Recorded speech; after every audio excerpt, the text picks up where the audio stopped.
StraighTAllDay.com. Show where you learn the discipline to show up day after day to do the work, the confidence to put yourself out there boldly and authentically, and the mental toughness to continue showing up, doing the work, putting yourself out there, even when the success you've expected to achieve has yet to be achieved. And on top of all this, you get a huge dose of personal initiative. Dre, what's that?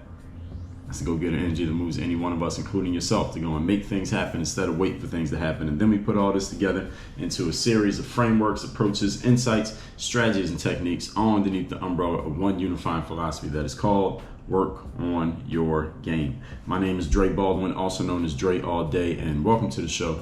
And today's topic is, we are getting into part 4 of who knows how many, where I am responding to questions that came from my text message community. So speaking of such, you didn't know I had a text message community, so let me help you out. Every day, I send out a daily motivation text free of charge to everybody who is in my text community. This message is guaranteed to have you focused, sharp, and on point to start your day. The only thing you need to do to join this text community and get that message every morning is text me right now. Here's the number, 305-384-6894. You just send a text to that number right now. Every day when the daily motivation text goes out, you, as a member of my texting community, will receive the message. That's it. That's all you got to do. So I make this as easy as possible for you to become a member of this text community. So then you can, as you can see, I don't just send out daily motivation text. Sometimes I will ask a question to my audience, and if you are in the audience, you can respond, and hey, your question might get asked and answered right here on the Work on Your Game Masterclass. And I send out texts about other stuff as well. So join my text community by texting me at that number. Secondly, second piece of news I got to share before we get into this is Work on Your Game University. This is the only place where you can be coached by me directly. This is the only place where you can join my group mastermind coaching program. We just opened a brand new group mastermind coaching program. And listen, there will not be another one open like this one that we're opening right now. So if you ever wanted to get in, you ever wanted to work with me, you ever wanted to be coached by me, if you felt like maybe it was financially restrictive for you to get in, maybe you just weren't in a place financially to do it, we made this easy for you to get into this program. You want to get in, this is unadvertised, there's no page where you can see anything. All you got to do is go to workonyourgameuniversity.com, schedule a time to get on a call with me or somebody on my team, and we will talk about where you're at, where you want to go, and how you can get into this program. Again, that is at workonyourgameuniversity.com. I'm telling you, we're going to fill this program up quick. This is going to be a great mastermind for all you entrepreneurs who are serious about getting coached and working with someone who can help you take your game where you want it to go. And listen, this is the place to be.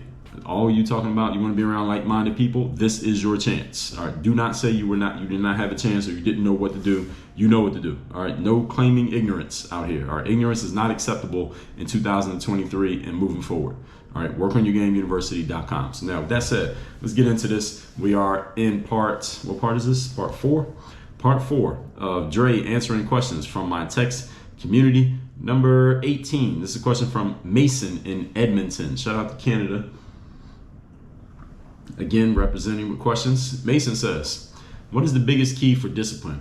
Like getting up in the morning and doing the right things throughout the day that's best for your body and mentality. So he's giving an example. What is the biggest key for discipline? Well, anybody know the answer to that question? And Mason, if you follow this show, you should know the answer to this question. Answer to the question is structure. Number one key for discipline is structure.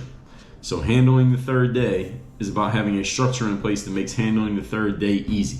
See, the thing about discipline, folks, is that a lot of people do discipline wrong and they make discipline difficult. If your discipline feels like punishment, that is because you are doing it the wrong way. I talk about this in episode 1675, why your discipline feels like punishment. If your discipline feels like punishment, it's because you're doing it the wrong way. You're trying to force it. What you actually want to do, instead of forcing your discipline, is you want to put structure in place that makes the discipline easy. I'll talk about this in episode 2463 under the context of urgency, how to structure urgency into your life. In episode number 2366, which is 2366, your discipline challenge is a structural challenge. So anytime you want to increase the discipline in your life, what you need to do is give yourself more and better and more clear structure.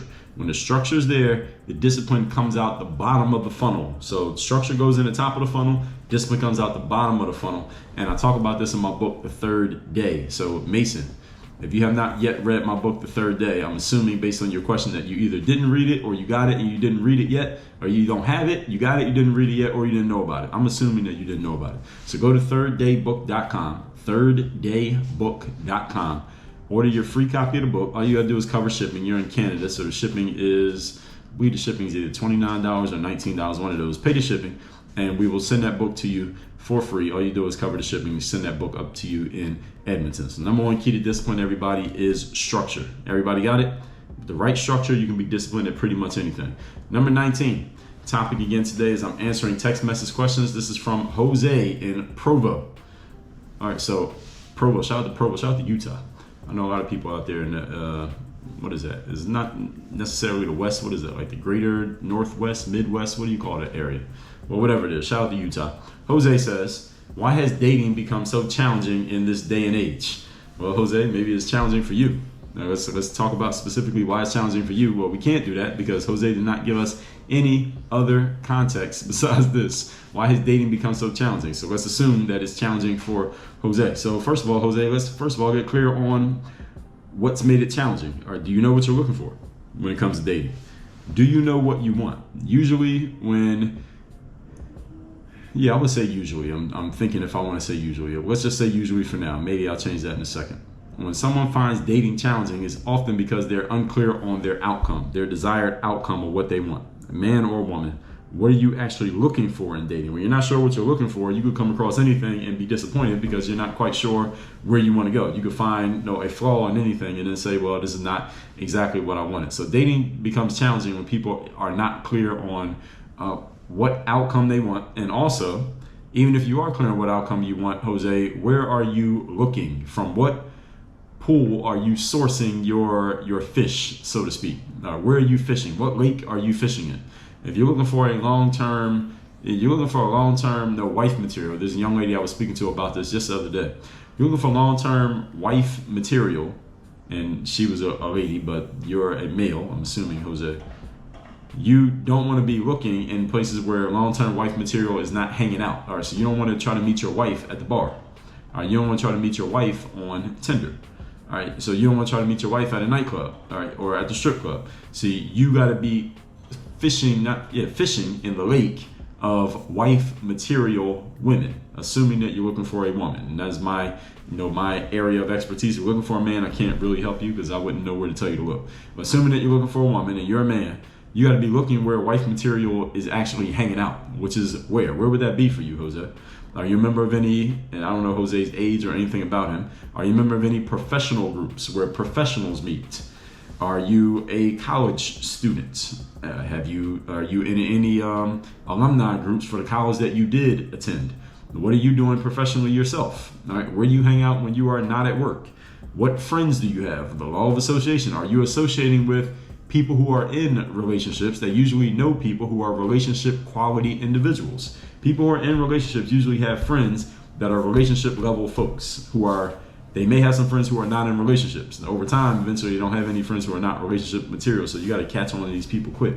So what professional groups are you hanging in with? When it comes to the law of association, again, are you associating with other people who are wife material? Assuming that you're looking for someone who could potentially become a wife. I'm assuming this. He didn't say that. Maybe he's just looking for, if he's looking for casual sex, Jose, then I don't think that would be that challenging. If it is challenging, then that's probably a you issue. That's not the where you're looking issue, because that is much easier to find than it is to find a long-term relationship. So these are all things about the source, where you're looking, association, who you're hanging with, location, where are you hanging at, and also looking in the mirror. Who are you? Are you the type of person that someone who you would want to date would look at and say, hey, this person matches where I am and who I am? Are you the male equivalent of the type of woman who you're trying to meet? That's a question you have to answer. If you hesitate to answer that question in the affirmative, then what needs to be worked on is you, not necessarily the dating space. So without any context about who and what and where you are, Jose, that's the best answer I can give you. Moving on, number 20. This question comes from Chris in Claremont, which I believe is in Florida. I'm not sure. But Chris says, has or will Dre run for political office? All right, so this is a little bit of a tongue-in-cheek question.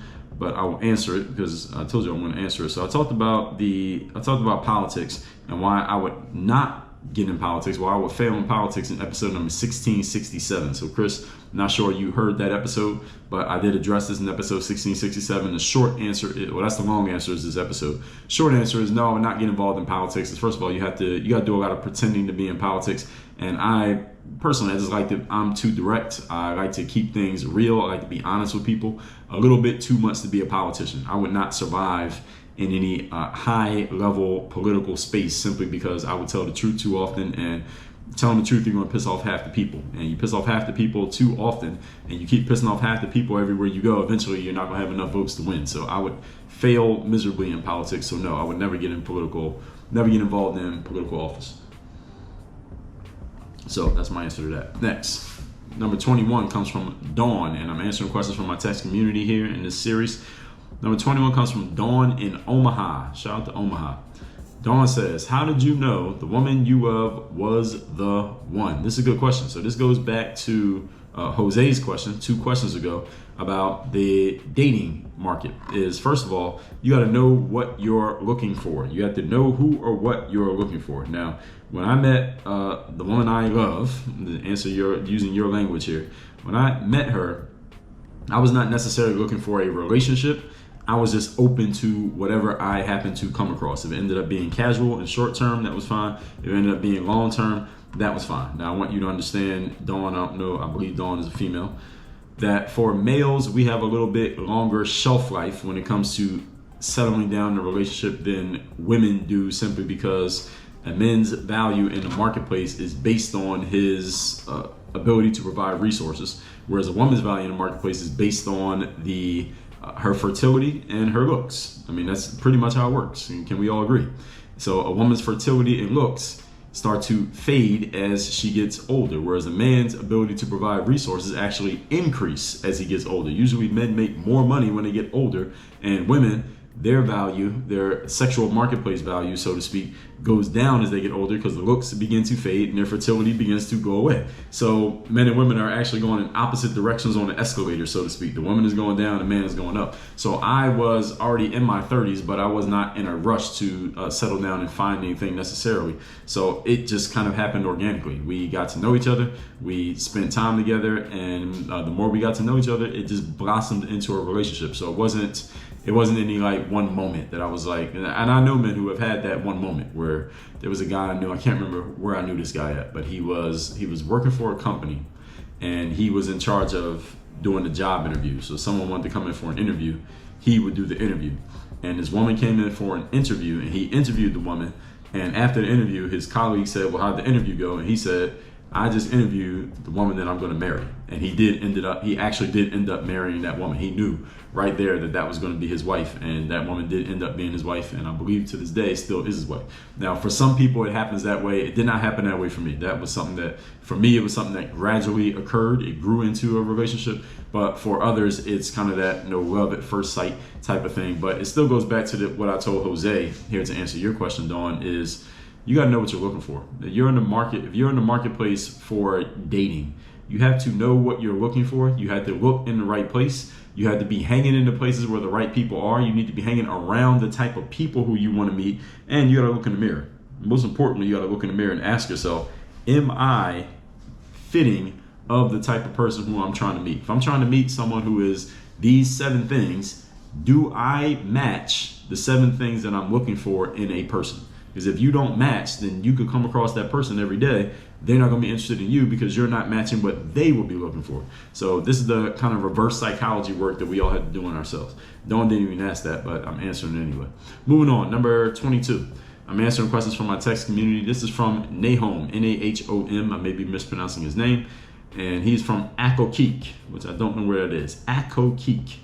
He says, is it possible to make a college basketball team without ever playing in high school? The answer is yes. It is very possible to make a college basketball team even if you do not play on your high school basketball team. I was nearly that. I played 1 year of high school basketball, but I didn't really play. I sat on the bench most of that year, then I went and I played in college. So if you didn't play high school basketball, that means to play in college, you are 99.9% going to need to walk on in college. That means, for those who don't know the lingo, that means you walk into the gym and you have to play your way onto the team without anyone having any prior knowledge of your existence as a human being. They didn't know that you existed. Whereas a player who was a star in high school may be recruited, meaning someone came and looked for you and specifically chose you and said, I want you to come play for me at this college when you get done with high school. That's called recruiting. Whereas the walk-ons are people who nobody knew who you were, nobody was even checking for you, but you showed up anyway and you just earned your way on without anyone, again, knowing that you existed. So you can make the team either way, which is exactly what I did. I walked on to play college basketball, and I played my way onto the basketball team and then into a professional basketball career. So it is very possible. I pretty much did this. So now, possible, yes. Probable, for the most part, no. It is not probable, because for every one player who plays in high school, I forget what the actual stat is. I think it's 3%. I believe the last time I looked, 3% of high school basketball players play college basketball. Yes, 3%, which means 3 out of every 100.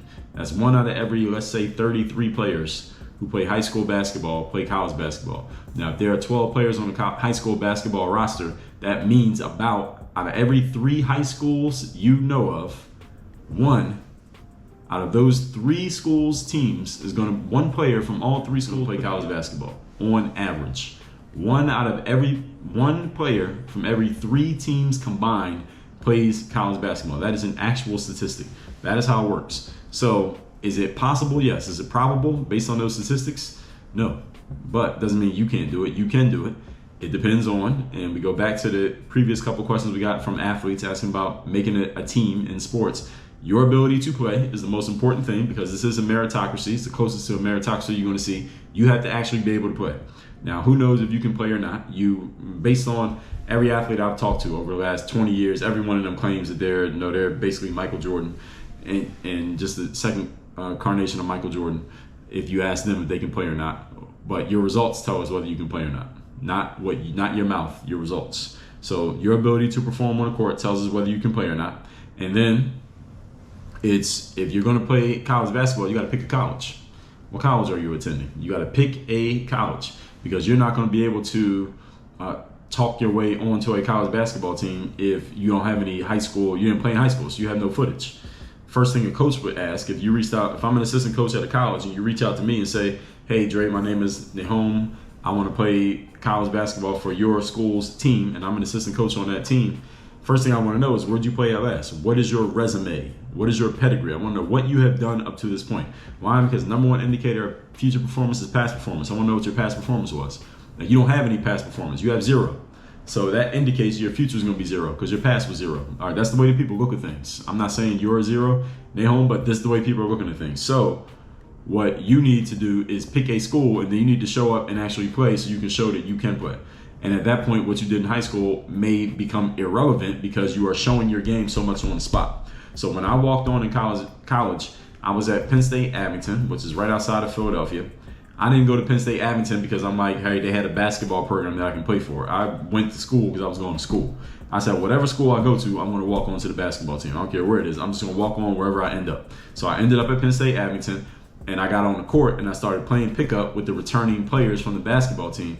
And I performed so well that when the coaches started coming around and saying, hey, is there anybody new here who we need to know about? I was the guy that everybody was pointing out. And it just so happened that I was good enough, based on the players who were there, to get on the basketball team. That's how it worked out. But I didn't do it because I was strategically trying to pick a school based on the basketball team. I was picking a school just based on school. And I said, wherever I go, I'm just going to try out for the basketball team, and let's just see how things work out. But you got to play your way on, and then here's the thing, the coaches, being that I was from Philadelphia, they could easily go look and say, all right, well, this guy, where'd he go to high school? Oh, he went to this high school. Let's see what he did in high school. They could look up and see, oh, he ain't do nothing in high school. He only played 1 year and he sat on the bench the 1 year he played in high school. Okay, well, it didn't really matter. It didn't matter that I didn't play in high school. Why? Because number one, they hadn't recruited me. And number two, what I was showing them on the spot at Penn State Abington rendered my high school career irrelevant. Because look what I'm doing right here in front of you. Right? So what I had done or had not done, more accurately stated, in high school didn't really matter once they saw me in person on the court. So Nayholm, you got to pick a school, and then you got to go there, and then you got to show up, and you got to show out out there on that court. And if you fail to do that, then you only have yourself to blame. But you have to play your way onto the team because you have not played your way onto any teams up to this point in your life. So you got to do that at least once if you want to play college basketball, period. Moving on, question number 23. This is me answering questions from my text message community. This question comes from Blake in Fort Worth. Shout out to Fort Worth, shout out to Texas. Blake says, how do you navigate your mindset when against political factors, i.e., an uneven playing field in business and sports? This is a good question. So how do you navigate your mindset? We're going to change the wording of that a little bit. I get what he's saying, but how do you work the mindset? What kind of mindset can you use to best perform is the way that I'm going to rephrase this question and answer it when working against political factors in business and sports, when there's an uneven playing field. First of all, let's get something clear. All of life is an uneven playing field.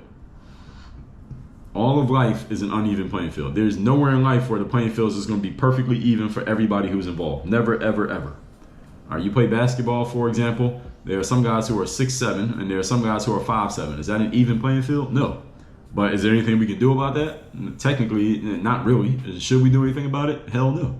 Because you got what you got. All right, you're 5'7", you got to do what you got to do at 5'7". You're 6'7", you got to do what you got to do at 6'7". You're 7 feet, you got to do what you got to do at 7 feet.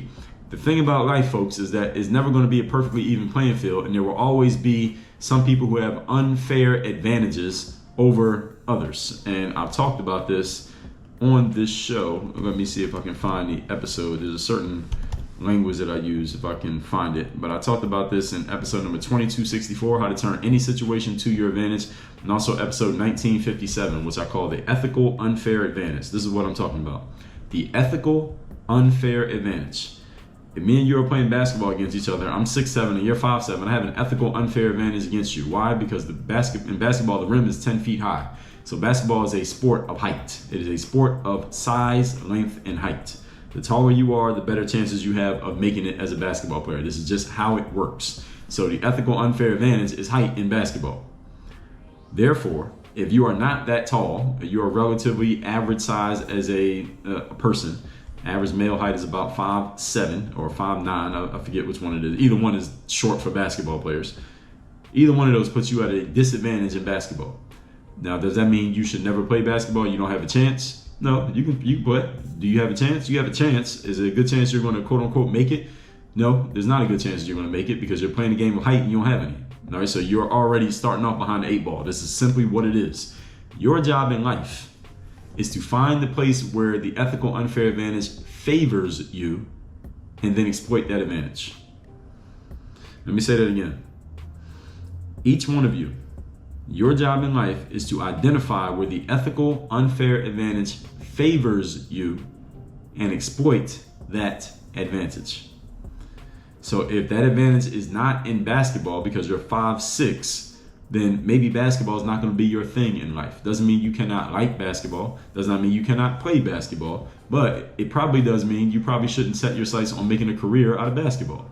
Because the chances of you doing so at that size, in a sport that requires size, that prioritizes size and puts size at a premium, you ain't got it.